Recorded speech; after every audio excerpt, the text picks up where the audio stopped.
The little kids and the parents lined up and circled around the stage, each and every one of them taking their seats. It was the day of silence where every kid was given the role for society.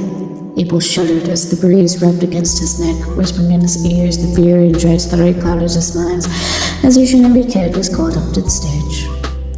The mayor called them up one by one and held out the box full of job assignments to the child. But before he did that, he made his yearly speech. "Welcome, one and all," he began. "I am sure all of you are so proud of your children, but in these next few moments, they will no longer be kids. Welcome to the job assignings, where these children become contributors to this society." He finished, and all the parents cheered and hollered as the sound of people clapping filled the room they stood in. The kids began to follow, screeching loudly until their parents hushed them. The mayor chuckled to himself.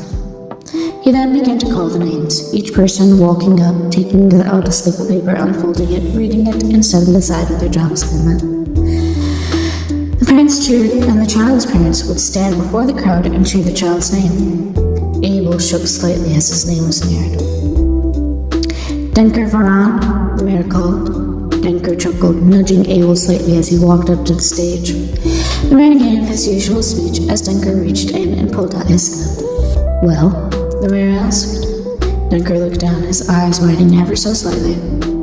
"Guard," Denker said, smirking slightly. The crowd hushed, but then erupted into such applause Abel could have sworn he went deaf when it was over. "Oh my," the mayor began, holding Denker's arm up. "This marks the most important day of it. What an important job this young lad has pulled." The crowd erupted into applause again. The job of the guard was such honor, as there was only one step with that job on it in the box. Abel clapped slightly as Denker passed. "Abel Colleran," the mayor called. Abel froze. He knew his name was close, but he didn't want to. His nerves rocked him so hard he almost fell. But what disgrace he would bring if he did not attribute to the society. He walked forward, the black shirt and pants every child wore, until the job signing almost glistened in the light. He seemed to have many woes, the mayor spoke, his voice gentle yet rough, as Abel shook before him. Abel muttered something, but it wasn't heard. The mayor shook the box once more. "Fret not," the mayor said, shaking it harder. Abel nodded and slowly but surely reached his black hand into the box. He ruffled the papers around for a moment before grabbing a slip. The mayor gave him a look. Abel returned his gaze to the folded slip. He unfolded it and read it aloud. "Dreamkeeper," he said. His voice shook. "Dreamkeeper? He couldn't possibly. Dreamkeepers were wise and graceful. They were so divine. Abel was none.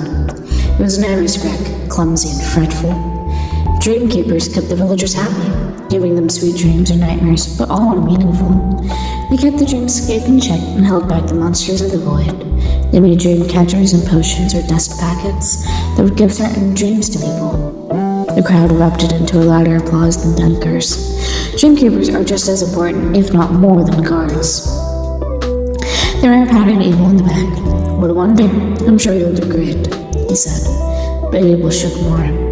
He nodded, muttered a thank you, and went along his way. He stood next to the other kids as they were assigned their roles in society. Mechanic, teacher, stonemason, etc. As the excitement came to its end, each parent stood.